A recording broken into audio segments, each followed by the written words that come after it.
When people are very old and deteriorated and no one enters their world and they're just sitting there, they will withdraw inward more and more. And their desperate need for connection is all now inside.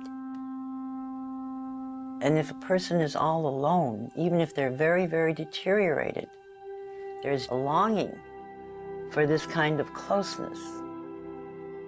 Mrs. Wilson, hello. You want me to sit? Can you see me good?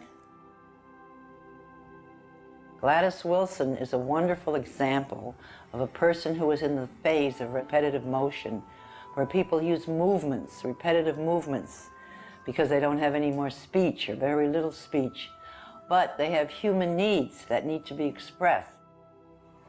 You're crying.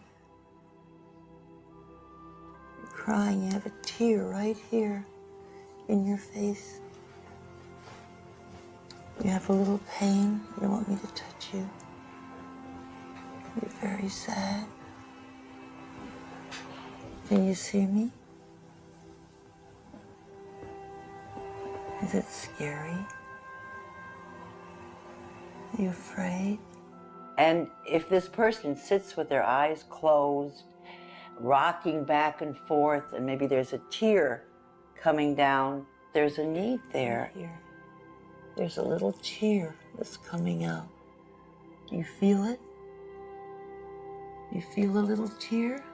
If you gently use touch, and I touched Gladys Wilson for the fingertips right here on the cheek, is where the mother usually touches a child. If you touch an infant there, it looks up, and every cell remembers where it was touched by the mother.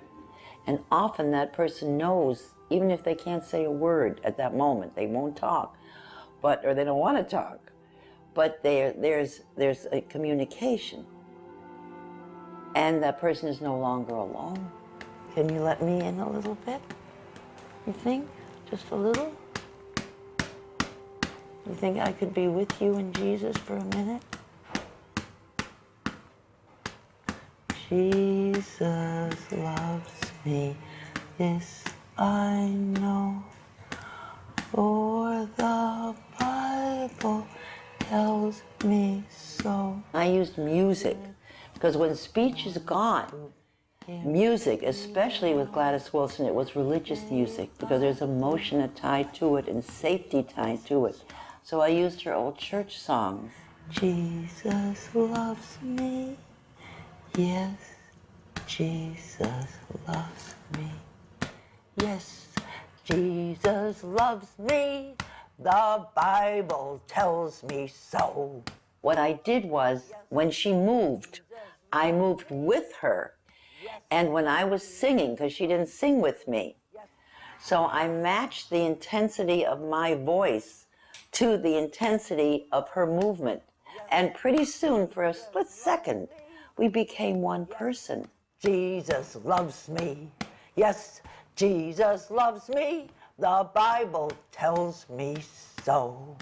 So at one point, when she got very quiet and very peaceful, and my voice became very quiet as hers and very peaceful, and my breathing slowed to her breathing, she pulled me to her, and I moved with her. And for her, at that moment, I believe I was a symbol of her mom. Can you open your eyes now? Do you see me? Feel safe and warm? Yes? Can you sing with